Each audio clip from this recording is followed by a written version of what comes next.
சைபர் வாயேஜோடைய English tech talk சீரிஸில் இன்றைக்கி ஒருத்தர்கிட்ட பேச போகிறோம். அவங்களுடைய நேரம் வந்தனா வர்மா. இன்றைக்கி அப்ளிகேஷன் செக்யூரிட்டி நம்ம சொல்கிறோம். சைபர் செக்யூரிட்டியில் வந்து ஆப்செக் அப்படிங்கிற டொமைன் வந்து நீ காலேஜ் படித்து முடித்தோடனே அதுக்குள்ளே தான் ஒரு கெரியரை ஸ்டார்ட் பண்ண போகிறாங்க. ஸோ கெரியர் அப்படின்னா இன்றைக்கி வெப் அப்ளிகேஷன் எடுத்துக்கோங்க, மொபைல் அப்ளிகேஷன் எடுத்துக்கோங்க. அதுக்குள்ளே இருக்கிற வல்னரபிலிட்டியை கண்டுபிடிக்கிறதுக்கு இந்த அப்ளிகேஷன் செக்யூரிட்டி டொமைனுக்குள்ளே நீங்கள் போயிட்டு என்ன பண்ணுவீங்க, டெஸ்ட் பண்ணுவீங்க. ஸோ அப்படி இன்றைக்கி ஒரு 19 years ஆஃப் எக்ஸ்பீரியன்ஸ் இந்த வந்தனா வர்மா அவங்ககிட்ட இருக்குது.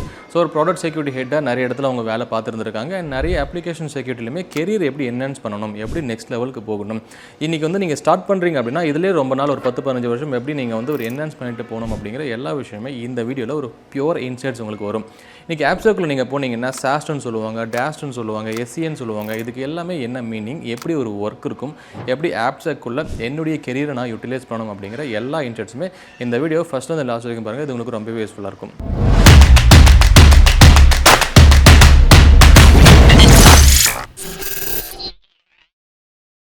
Hello Cyber Warriors. Today we are going to have a English Tech Talk discussion with Vandana Verma. And total she has around 19 years of experience in information cybersecurity and information security. And in 2005 she started her career as an information security engineer. And later on she worked as an information security consultant, and she worked as an information security lead manager, and then she worked in a couple of roles.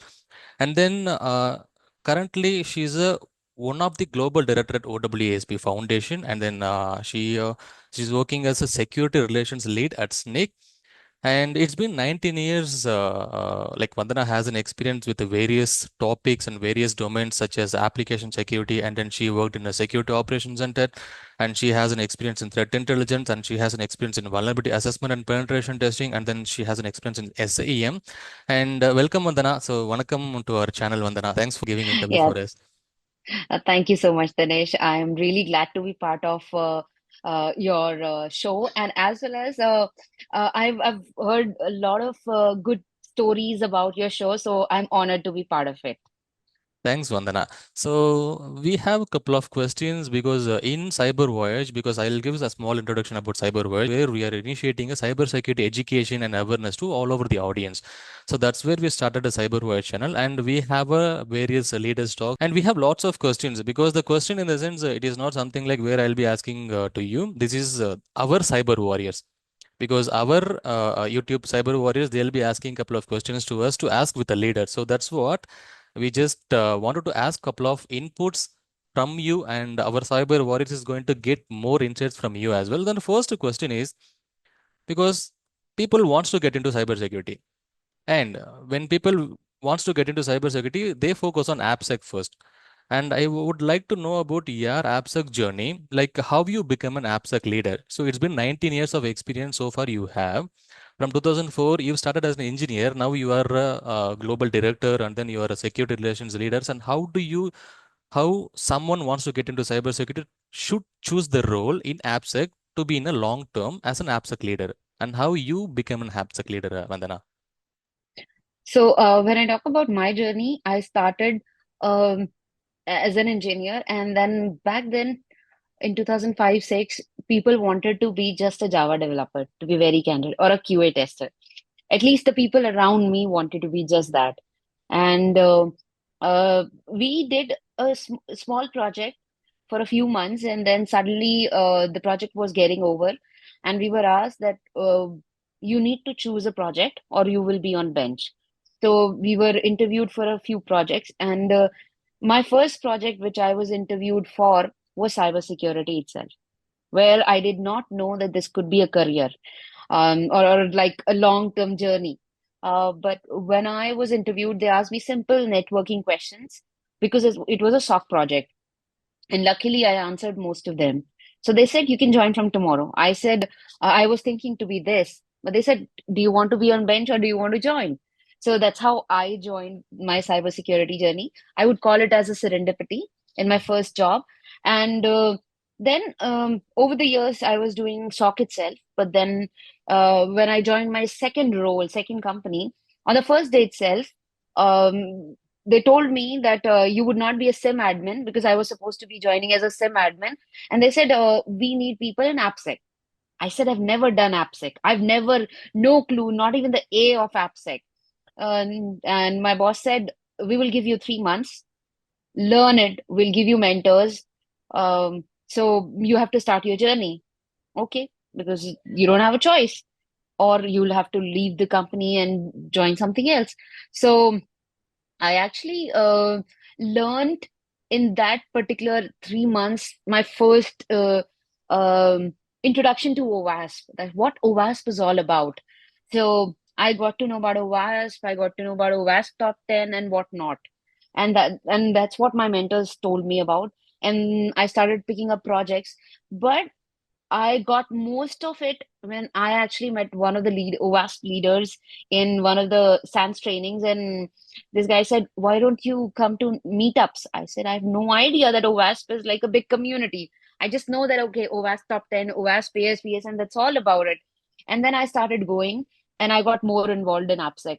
But to be very candid, over the years, one thing I've realized that if you want to be a security professional, whether it's application security, cloud security, IoT security, or anything, you should join a local community first, or look at the leaders who are around you.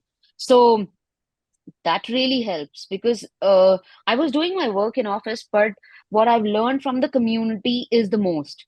I am who I am because of the community, because of the people around. And cybersecurity community is one of the best communities I've been with, because the kind of knowledge they're open to sharing and the support that you get from people around is amazing. They truly are open to share anything and everything. Let's say if I don't know about something, I will openly ask somebody and they'll be happy to answer. Whether they'll not answer today, but as soon as they get time, they answer those questions. Um, and on top of it, when you ask me question that how do they choose the career? So first thing is learn the basics. Let's say if you want to be an application security, you need to at least have basic understanding of application development, because that will help you in gearing up long term. And even if you do not have understand the architecture, that how exactly apps are built, because if you know how they are built, then only you'll be able to secure them. Or it will be like, okay, you're running the scans and you're sharing the reports. Now I've seen that there's a lot of talks about bug bounties, which is like more around application security, but at least they try and understand the attacks, that how they are happening. Then only they are able to replicate. So start from there. Start the basics. Read about the new attacks which are happening. There are a lot of newsletters which are floating around. They can learn from there and start from the very basic.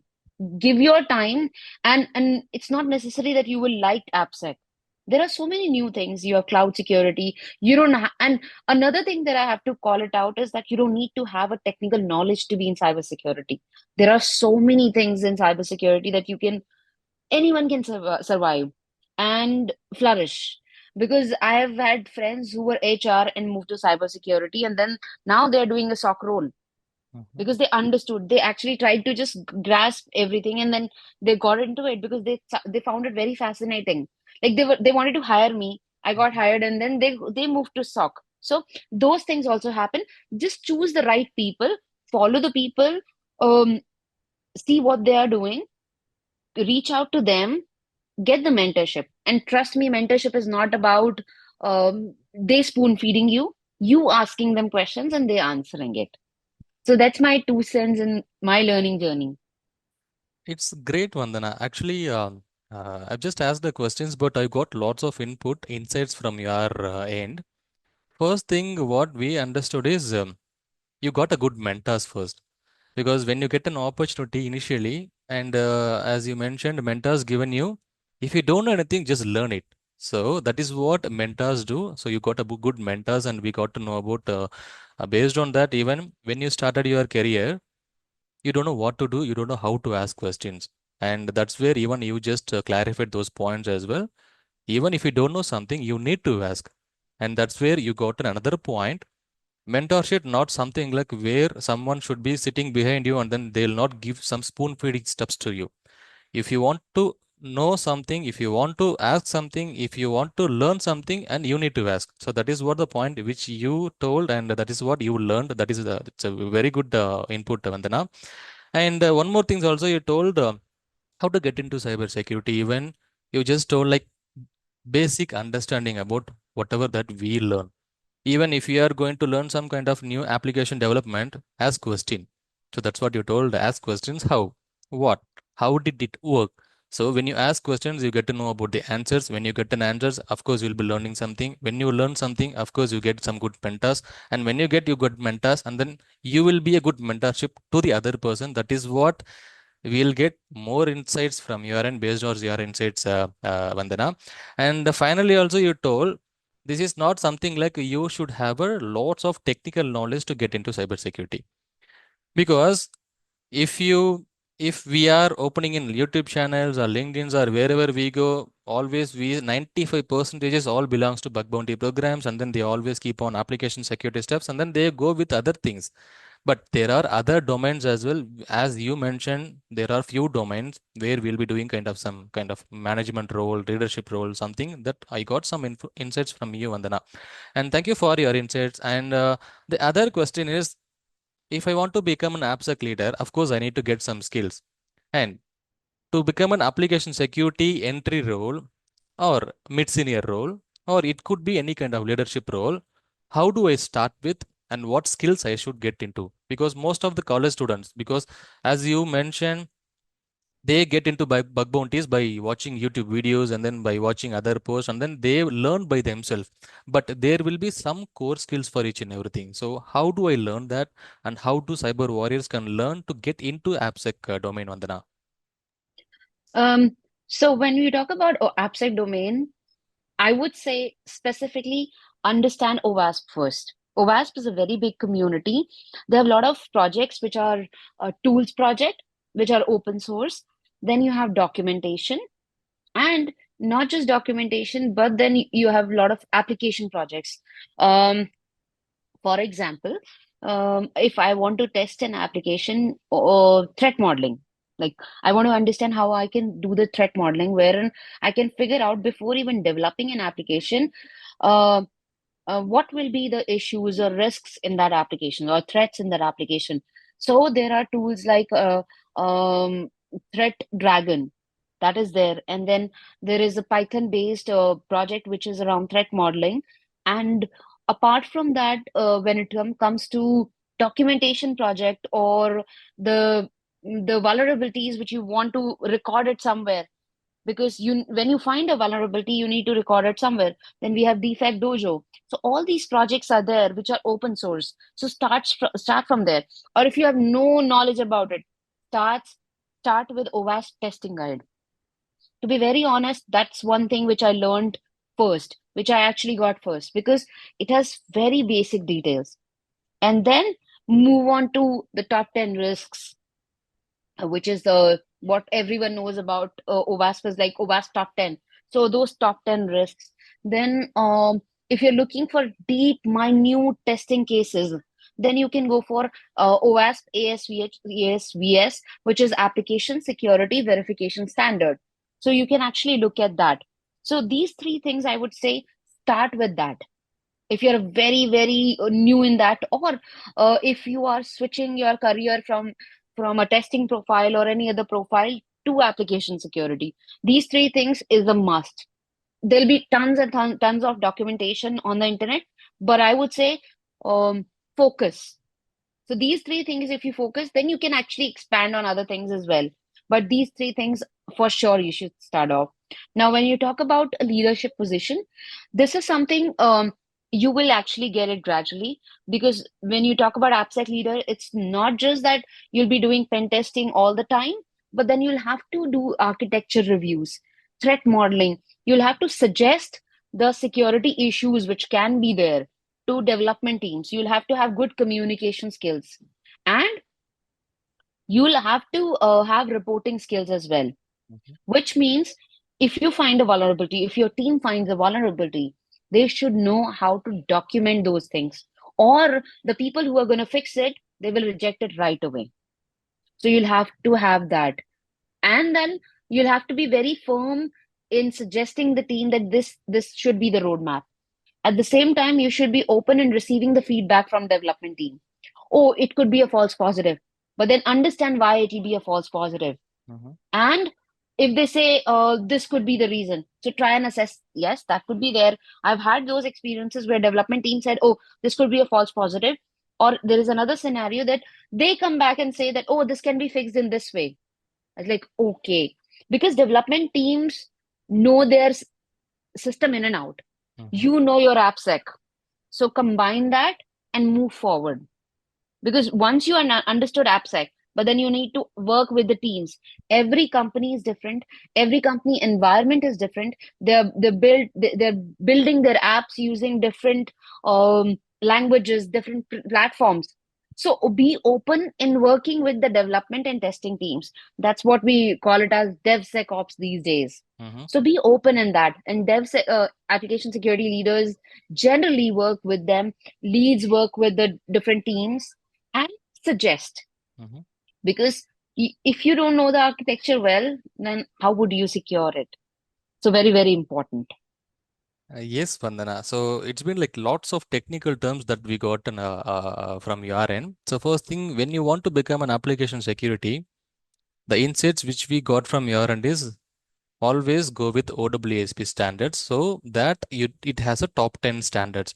As you mentioned, it has a top 10 standards for every application level vulnerabilities. Let's say if it is a mobile application, of course, there will be a OWASP top 10 for mobile.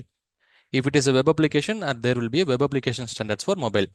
And also you have gotten another point where architectural, so it's a kind of a threat modeling and architectural, because you would like to, because, and the point which you mention is you will not be doing penetration testing long period of time.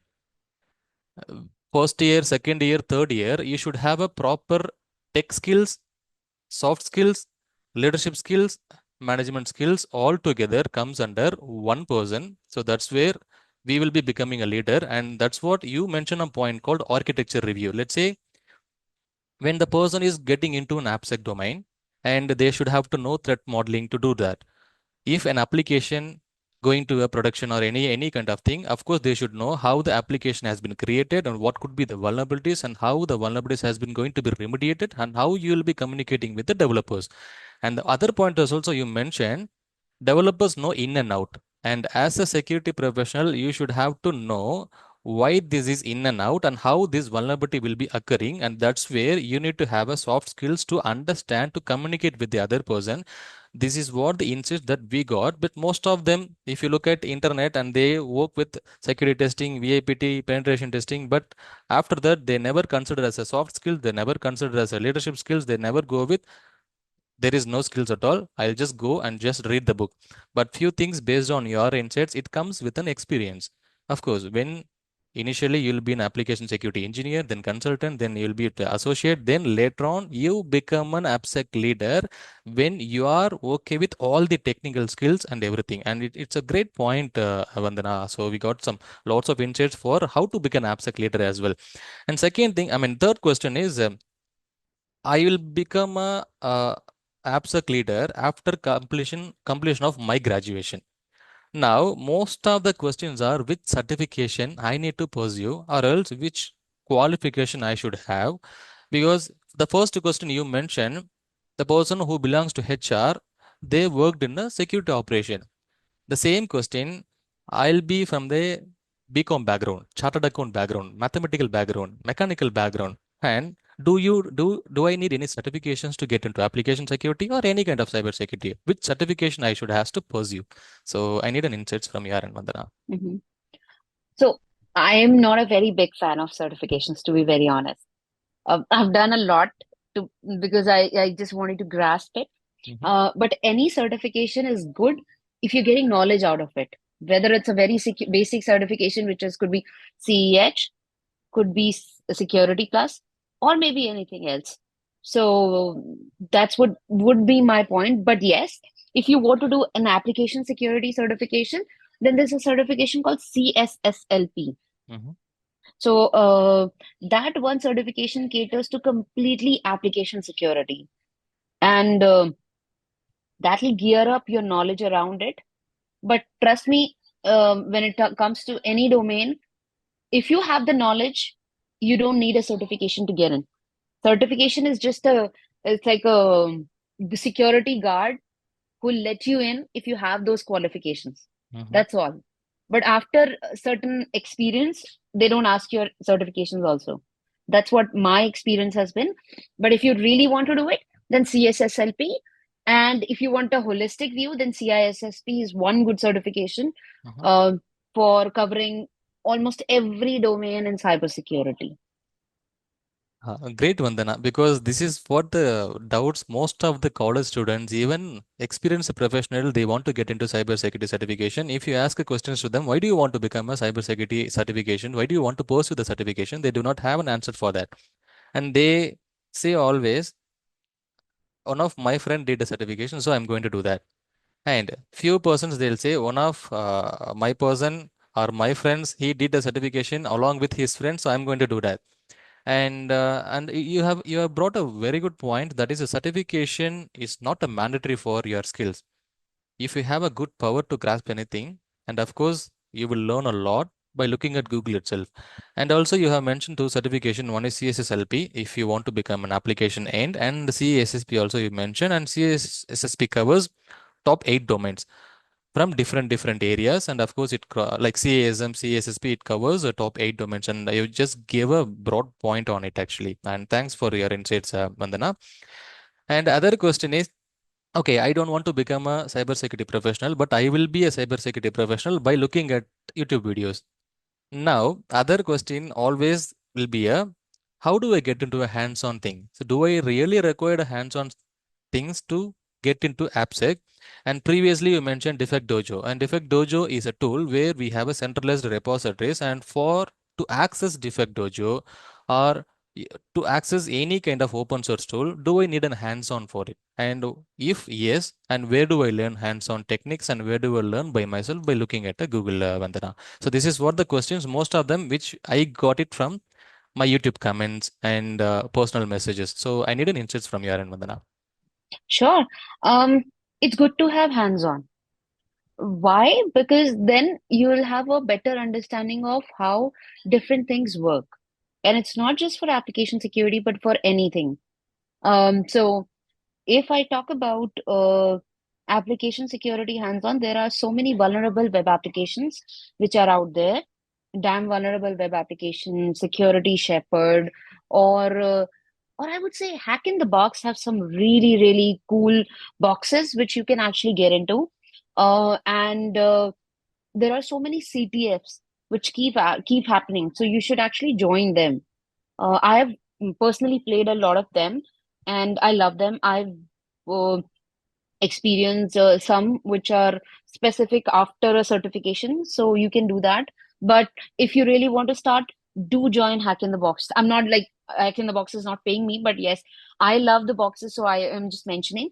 And if you're really, really basic, then look out for vulnerable web apps.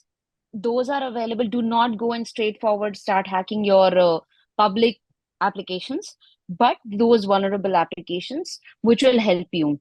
And apart from that, when you talk about downloading it or how should you do it, and you asked about open source apps, right? So most of the open source tools have repository on GitHub. So if you are a student, GitHub provides really good package for students for GitHub, and like a lot of benefits which you can leverage. You can download those tools, you can run those tools locally on your system also, but I generally don't advise till the time you're very confident. You can do it in a virtual machine, again using a virtual box, and it'll help you. Apart from that, what else can we get? Yeah, most of the things are available on GitHub. Most of the tools are available. If it's open source, it'll be available. And even the documentation, how to download it, how to Mhm. use it, how to run it, how to connect it. Most of the things are available. Now the internet is so widespread. And as I said, cybersecurity community, as soon as they learn something new, they keep sharing. So you'll be able to find everything and anything, how to use it. Mhm. Thanks, Vandana. So you just uh, like gave few inputs like if you want to become a hands-on, if you want to get into a hands-on, just go with a DBW, a damn web vulnerable application. You just mentioned the point as well. And there are some OWASP, WebGoat is there. And then you just gave some platforms like Hack the Box, Try Hack Me, Valhub, Let's Defend. You just gave few platforms as well. So, and of course, if warriors are watching this, and just go through this website and you will get to know about more hands-on on how to get into AppSec, not only AppSec, into multiple domains. And the other question, Vandana, and because you've been into you've been in this role for 19 years, right? Have you ever faced any challenges and how did you overcome it? Because even why I ask this question is 2 days back I read a news. 26-year girl, she suicide because of some work pressure. And of course, we see many articles. Even cybersecurity is also a kind of a pressured situation where you get into a 24/7 roles, and if you get into an incident response, if you go into a vulnerability management, or if you go into an external attack surface management, or any role, of course, cybersecurity is also a 24/7. People are getting like most pressurized environment.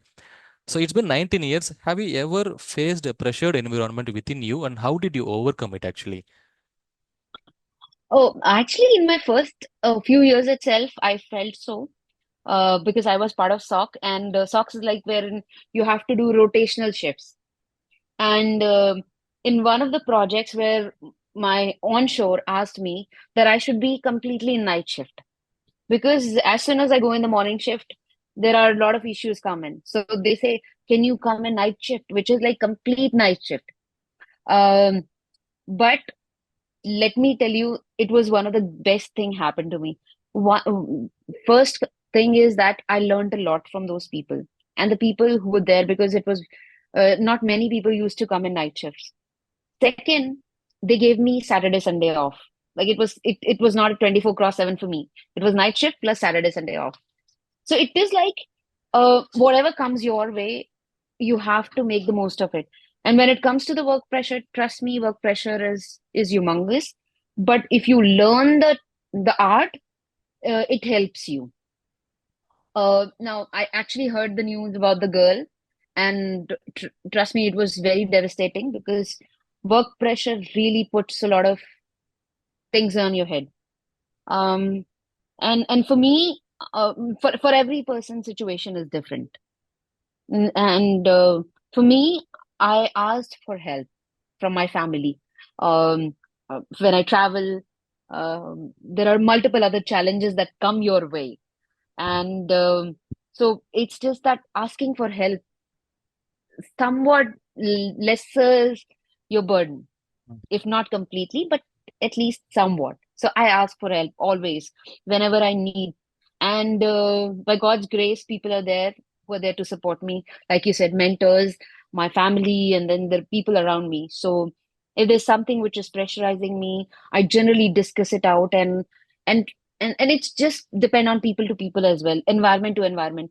Because even if you discuss, sometimes those things don't work out in some environments. So for me, it worked out. For some, it just sometimes does not work out. Mhm. But Yes, asking for Vandana. help is the first step. Exactly, Vandana. Because based on this conversation, you gave 3 points.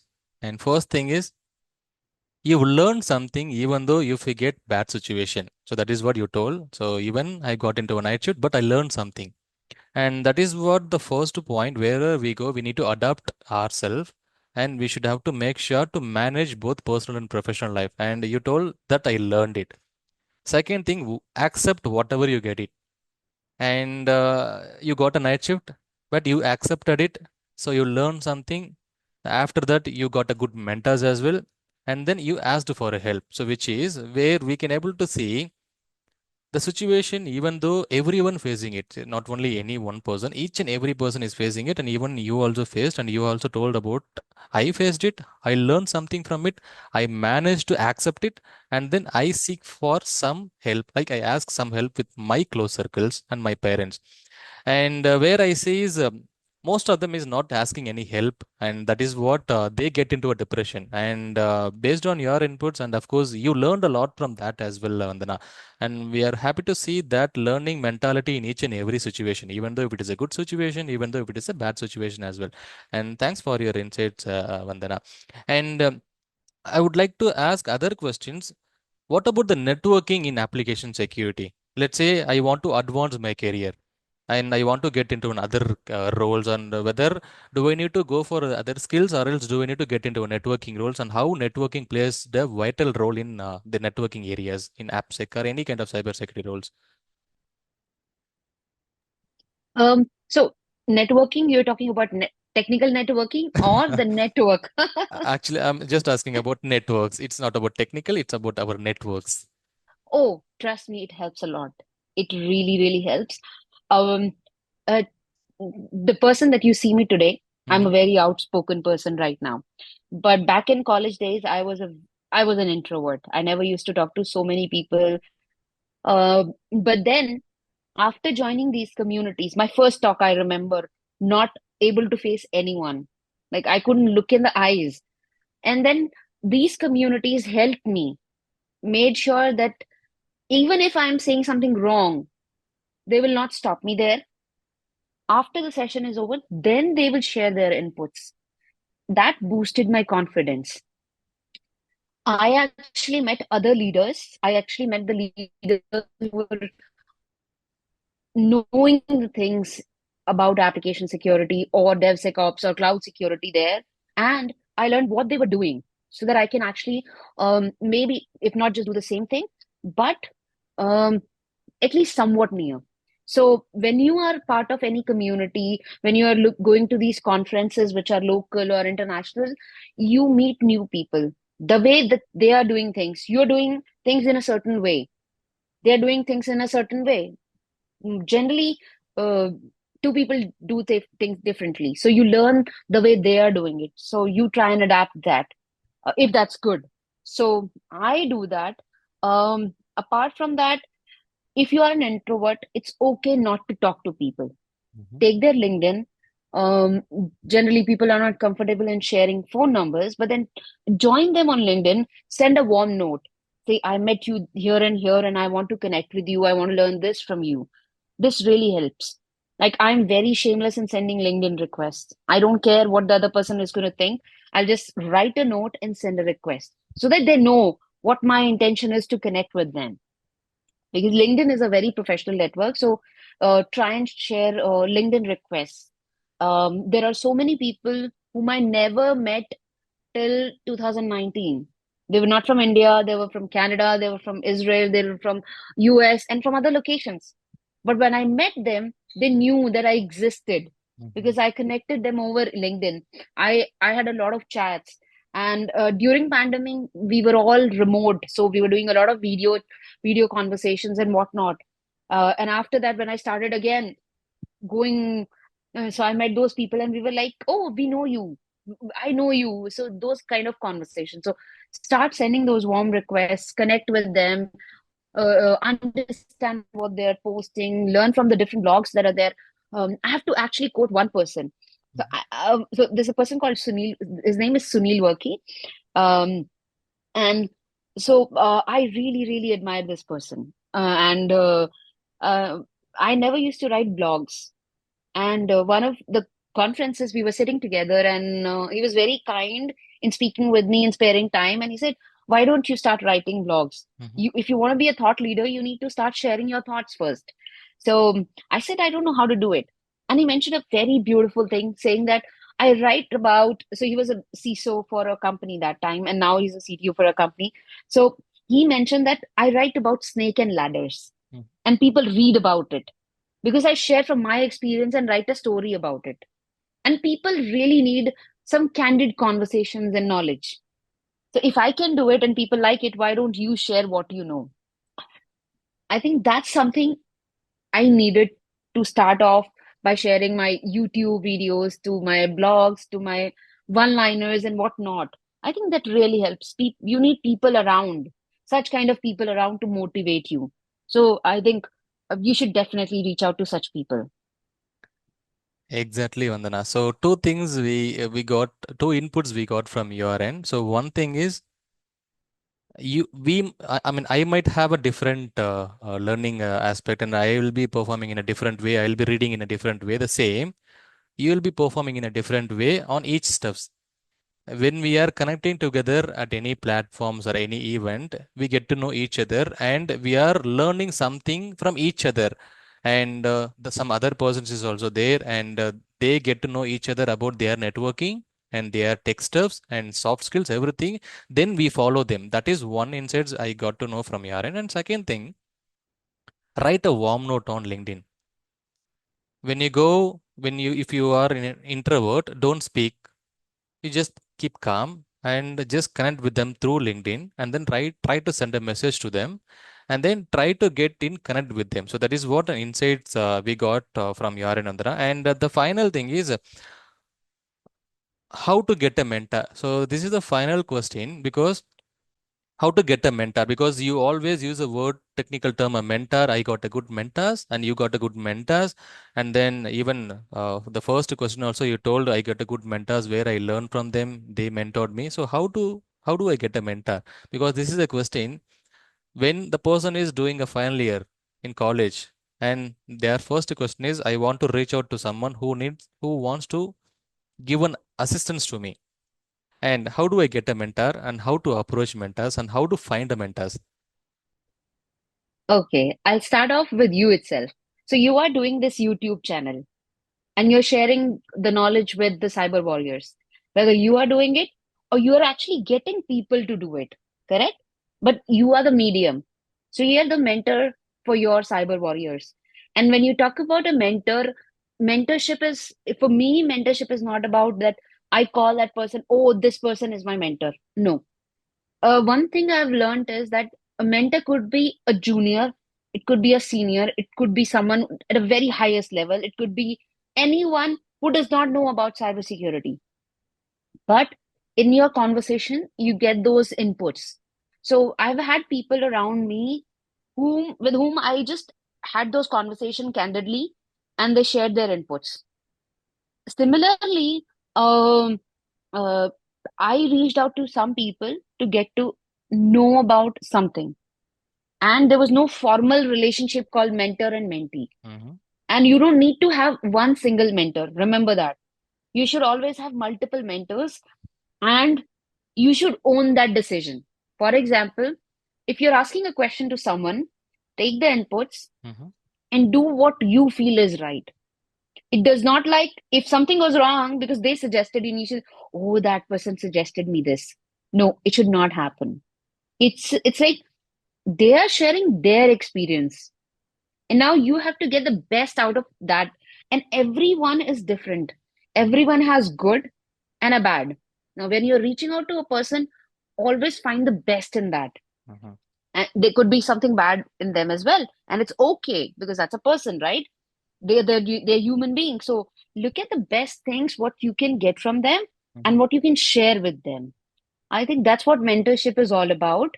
And as I said, it could be a junior because I have learned a lot of things from the people who are very, very new in the industry because they're zillennials or millennials, and what do we call it as? They do things in a different way altogether. Their viewpoint is different. The way of thinking, doing things is different. So I have learned a lot of things from them, and just be open to learning from anyone and everyone, and that's called mentorship. And if somebody is reaching, somebody wants to get into cybersecurity and looking for mentor, I would definitely say, uh, check out OWASP. That's a big mentor, even though it's a community, but it's community itself is a big mentor. Then reach out to you because you're doing this YouTube channel. You're actually doing the mentorship from them, if not formal one-to-one connect, but actually going into a lot of big audience. So that's an audience, and look out for other YouTube channels as well.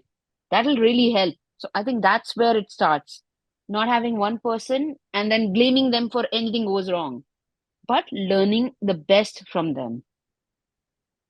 Thanks, Vandana. Actually, 3 points we just noted from your insights. The first thing is mentor is not something like where the guy is doing good and where I'm going to get an input from him. So it is not something like that. It is something like where mentors could be junior, it could be senior, where everyone has their own technical knowledge and anyone can learn from anyone. And the same, the points also you mentioned, even the person who has a 20, 25, 30, 40 years of experience, they can learn from 12, 15, 20 years of guy. And the same 20 years of guy can learn from 40, 50, 10 years of guy. So first point is learn from anything. I mean, anyone open to learn. That is what the first input we got. And second thing is multiple mentors. There is no single mentors where you should keep a multiple mentors to know, to grow by yourself. So even I had a mentor. 2015, I had a mentor. Likewise, you told you had a mentor. Likewise, keep a multiple mentors. And third point is share your inputs. If mentor is saying something, you just tell them because they may aware, they may not aware. You just open and share your feedback to them. So this is what the inputs that we have got, Vandana. And it's been 40 minutes, Vandana. So starting from your journey and then starting from application security leader, and then later on we just moved into how to get to application security. And later on, you just gave some insights about certification, how to get into a certifications, how to become a cybersecurity professionals, and how to learn technical skills from each and everyone. That is also a point which you gave. And then you just told about the threat architect, about a few things, and then you just gave some inputs about the AppSec threat modeling, and then you just gave some tool names like Threat Dragon and then Defect Dojo. After that, you just gave some inputs as well.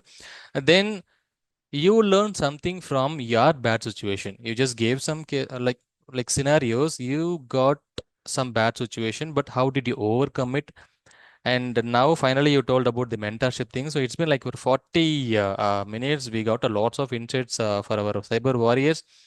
And and thank you so much for your interview, Vandana. So it's been like lots of insights which we got. It is not something like we just learn from you and your insights that our cyber warriors are going to learn, and then they are going to share these insights to them, their leaders or their followers or their warriors. So this is what knowledge always double when we are sharing it to someone. And thank you so much, Vandana. So thanks for your time, your valuable time, and thank you so much for giving an interview to us, Vandana. Thank you. Thank you so much. Yeah, thanks, Vandana. Bye bye. Take care. Bye. Take care.